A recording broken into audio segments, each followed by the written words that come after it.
नागपुर में जो दंगा हुआ वह दुर्भाग्यपूर्ण है। ऐसा नहीं होना चाहिए था। नागपुर और महाराष्ट्र की संस्कृति सबको साथ लेकर चलने की है, लेकिन महज अफवाहों के आधार पर यह दंगा हुआ। हालांकि अब नागपुर शांत है, महाराष्ट्र भी शांत है।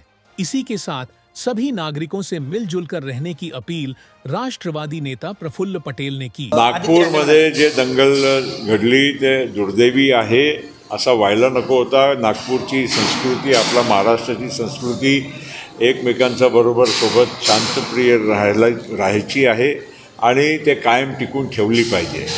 नागपूरमध्ये काही चुकीचा अफवा पसरवले गेले, असा काही खरं घडलं की नाही तो विषय नंतरचा आहे, पण फक्त अफवाच्या भरोश्यावर लोकांनी काही प्रयत्न केले, पण पोलिसांनी जरी त्यांचाही नुकसान झाला, पोलीसही जखमी झाले, पण परिस्थिती नियंत्रणामध्ये आणण्यामध्ये यशस्वी झाले। आज बरेच दिवस झाले सगळी शांतता आहे, महाराष्ट्रभर शांतता आहे। माझी अपील आहे की अशा गोष्टी असं महाराष्ट्रामध्ये घडू नये आणि आपल्याकडे जे संस्कृती आहे एकमेकांना मदत करण्याची, साथ राहायची, ते आपण टिकवून ठेवायला पाहिजे। छत्रपति शिवाजी महाराज का अपमान करने वाला प्रशांत कोरटकर दुबई भाग गया है। इस बारे में जब प्रफुल्ल पटेल से सवाल किया गया तो उन्होंने कहा कि हमें महाराष्ट्र की संस्कृति को बनाए रखना चाहिए। छत्रपति शिवाजी महाराज के प्रति सभी को सम्मान है। उन्हें किसी एक समुदाय या धर्म से जोड़ना उचित नहीं है।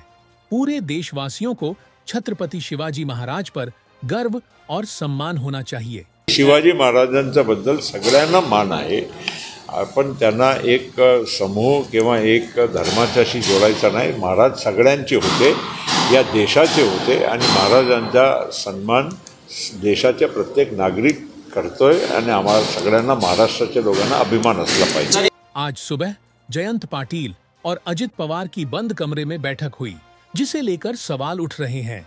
इस पर प्रतिक्रिया देते हुए प्रफुल्ल पटेल ने कहा कि विकास कार्यों के लिए सभी एक दूसरे से मिलते रहते हैं, इसलिए हम इन मुलाकातों का कोई अलग अर्थ नहीं निकालते। उन्होंने कहा कि हम अपना काम करते हैं और किसी अन्य पार्टी में क्या चल रहा है इस पर ध्यान नहीं देते। आता आम्ही पण विरोधकांना भेटत असतो।